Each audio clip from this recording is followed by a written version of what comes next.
SSLFamilyDad with Simple Suburban Living, and today I just want to do a quick review on this Ryobi 40-volt chainsaw. Now obviously for some of you guys who may live out in the country or have a small farm or a larger homestead, something like that, this probably isn't going to be the chainsaw for you. This is just a small 12-inch bar, 40-volt battery, rechargeable battery system chainsaw. This is not your big tough chainsaw that you're going to be chopping out a lot of large trees with and things like that. However, for somebody who lives in a suburb like me, I've got about 3/4 of an acre. Every now and then I've got some branches that fall down. Every now and then I've got some brush from down our private road that needs to be cleaned up, or some other smaller logs that I'll cut up for our pool heater or campfires and things like that. This works great. It's also very lightweight, so you can take it up into a tree if you need to take some smaller limbs off or something like that. It's a little bit lighter weight and easier to use than a larger gas-powered saw. So it's a great small chainsaw to have around. The nice thing about it is the rechargeable battery pack. This is a 40-volt system, so this one does have a little bit of power to it. I've been able to cut some pretty good-sized logs, just about 12 inches, which is about the max size that this one can cut, without making several cuts, of course. So just to go through a few of the features of the saw, again, this is Ryobi manufacturer here. It has a 40-volt battery pack, and this is the battery pack right here. It's a fairly large battery. Charge time is about 3 to 4 hours from completely empty. I have one of these batteries that I share between a couple different devices. I have a weed eater as well, and then the chainsaw here, and there's also a trimmer that I'll be looking into shortly as well. Battery pack, it's hard to tell how long it lasts. It really just depends on what you're cutting through. I'm able to use the saw for usually about 45 minutes, cutting some pretty good sized logs and things like that. I'll go through and show you some of that here in a little bit. But it just depends on how much, what size logs you're cutting, and if you're just, taking some limbs off and that, it'll probably run for longer than an hour. But so length of the battery just varies on what you're cutting with it. Comes with a little chainsaw guard here, plastic guard. Again, it's a 12-inch bar. I haven't really had to adjust anything with it. The only fluids or maintenance that you need to do with it is it just takes regular chainsaw bar oil that keeps the chain lubricated on the bar.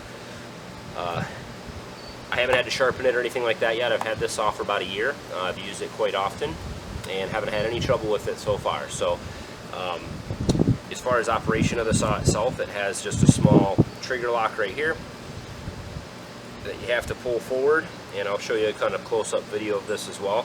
And pull the trigger at the bottom here.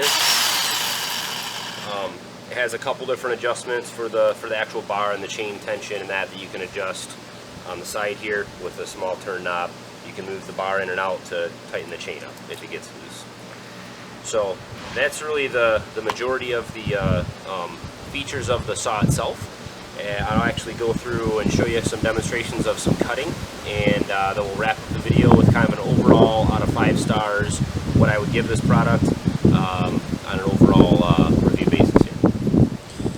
Okay, so just a close-up look at the saw here as well, and I just wanted to mention something as well before we get into some cutting here. It does come with this chain guard at the end, and this basically mounts on the back side of the bar here and just kind of guards the tip of the saw. I removed that, and just so you'll see it without this on there, but it does come with this on. I found that it kind of limits your cut because it's too thick here. With this piece on the actual bar, it makes this part of the bar thicker, so it won't go through your cut, and so you really can't cut through a full 12-inch log. You can only cut through maybe a 9-inch log. So I went ahead and removed this.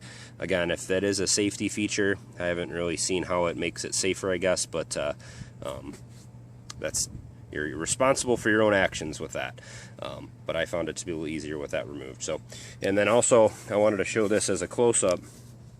The battery pack itself, each battery pack comes with its own test button, and so you can hit that button there and it'll give you just a real quick readout on the charge state of the battery, which is awesome. Very handy to have.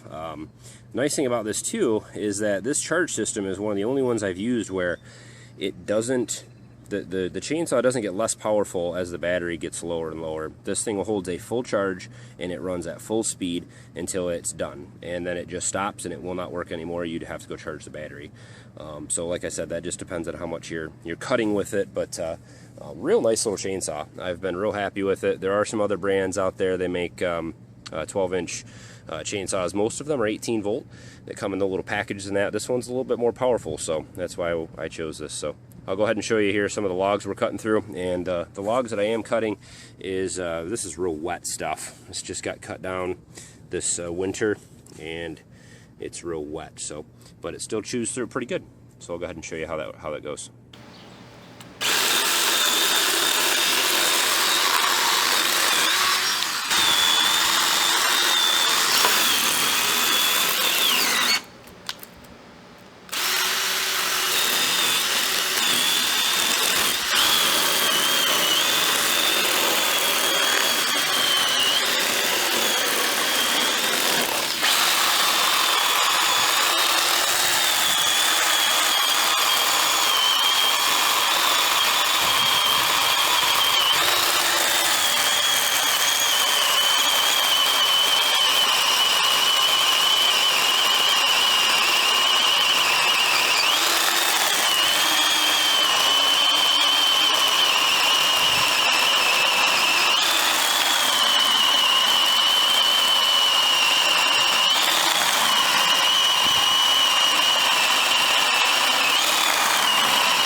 Just thought I'd show the battery charger really quick and just how easy it is. There's a small lever here on the bottom.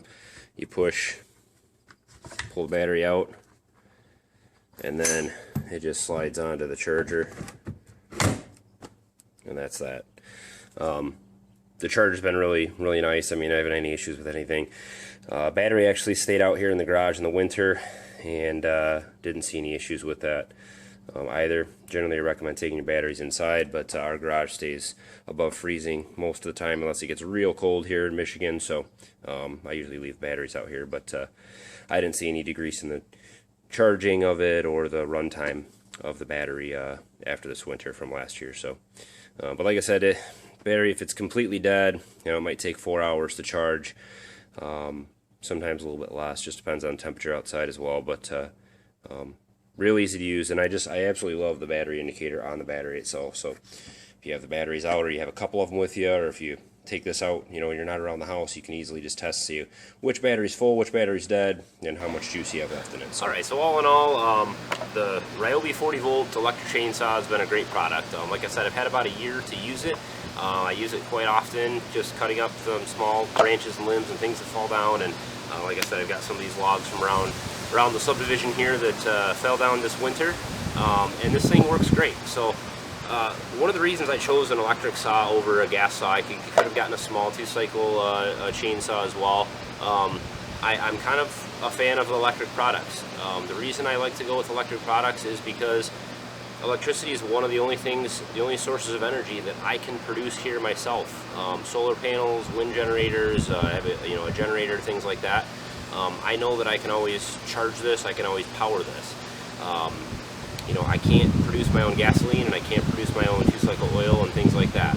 I've also tried to stay away from having to go out and buy extra fuel and things. With fuel costs fluctuating all the time, electricity is a lot cheaper for me. So again, real small utilization here. I'm not cutting down any big trees, definitely not doing a lot of real heavy work with it, but a great product so far. It's been reliable, it's worked every time I needed it, and so I definitely give this product a high review. I'm generally not a huge fan of Ryobi as a brand. I try to stick with American companies, I try to stick with American brands. There's not a lot of 40 volt chainsaws and 40 volt systems out there. I've had real good luck with some other Ryobi products that I've had though, and so I will give this a 4 out of 5 stars as an overall review. The only reason I'm not giving it a full 5 stars is because, and some people may like or dislike this, but I can't give it a full 5 stars just because none of this saw is manufactured in the United States. So I know that's not a real big knock against the company, and I believe this is a Japanese company. but I can't give it a full 5 stars without it being manufactured in the United States, at least some of it. So, but the saw overall, I definitely would recommend. I definitely would buy it again. And again, I have another review that I'll link over to on a 40 volt weed eater that works with the same battery system that has been great. It's probably the best weed eater that I've ever owned. Better than any other gas weed eater I've owned as well, or weed whipper, whatever you'd like to call it. So I'll review that as well. But again, 4 out of 5 stars on this. Definitely recommend buying it. Please let me know if you have any questions about it. I'll try to answer those in the comments. Hit a thumbs up if you enjoyed the video, or if you at least found it informational. I try to do these reviews so that if somebody's looking to purchase something, I try to post them on the site where I purchased it from, so you can just see it in action and see somebody that's using it. I don't get paid for this, and nobody gave me any money or gave this to me or anything like that. So just an honest review of the product. Hopefully you found it informational, and thank you for watching. Have a good one.